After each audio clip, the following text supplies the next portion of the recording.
Hi, my name is Tony, and this is a quick every frame a painting. One of the best compliments you can give a movie is that it just feels alive. There's something in there that has a pulse that's unpredictable. It's not just the story or the actors, it's in the frames themselves. Consider this short scene from Nicholas Winding Refn's Drive.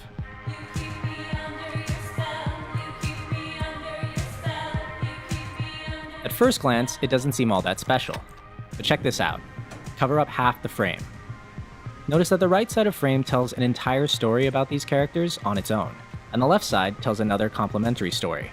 So a shot that could have told one thing actually tells two, and instead of being bored, our eyes are constantly switching between the two halves of the screen. This time, the dynamic isn't left and right, but top and bottom. Hi. Hi.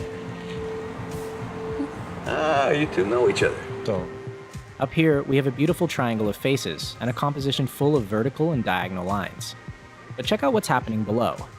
Even though we're not consciously thinking about it, the bottom half of this frame tells an entire story through the hands of the actors. Ah, you two know each other. Don't. Oh, look at that. We're neighbors. Neighbors. Very good. Well, we'll try to be neighborly too. And when we say a film is alive, this is part of what we mean. There are subtleties of storytelling and behavior, not just where we look, but where we don't look.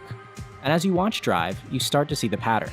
Almost every shot has a compositional balance between left and right, and also top and bottom. A quadrant. At first, this might seem restrictive, but using this basic tool, watch how the director takes a conventional scene and does unconventional things.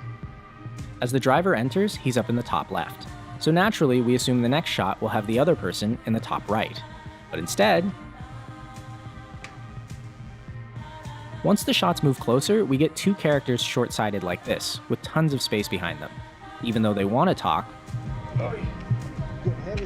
there are other obligations. Once the two men confront each other, notice that they occupy the same quadrant, with their eyes in the same spot, because they're fighting for the same position. Meanwhile, Irene is framed top right or dead center, the object of their affections. Even though she's out of focus, watch her performance. That's very nice. That's nice of you. Thank you. The scene finally pays off in this image, balanced between top left and bottom right, letting us visually compare the two men and see the long shadow one casts towards the other. Even though we've seen this exit door since the first shot of the scene, the visual payoff is actually unexpected. And the director, by emphasizing different quadrants, can create shots that are both tightly composed and weirdly unpredictable. All these priceless cars. One would think you'd have better locks. If you enjoyed this, feel free to play around with quadrants. They're a very old, simple tool. And you shouldn't copy Refn, just start with the same toolbox and see what you come up with. Remember, you don't need Steadicams or cranes or drones or the latest 4K whatever. You need top, bottom, left, right. And the good sense for how to put them all together.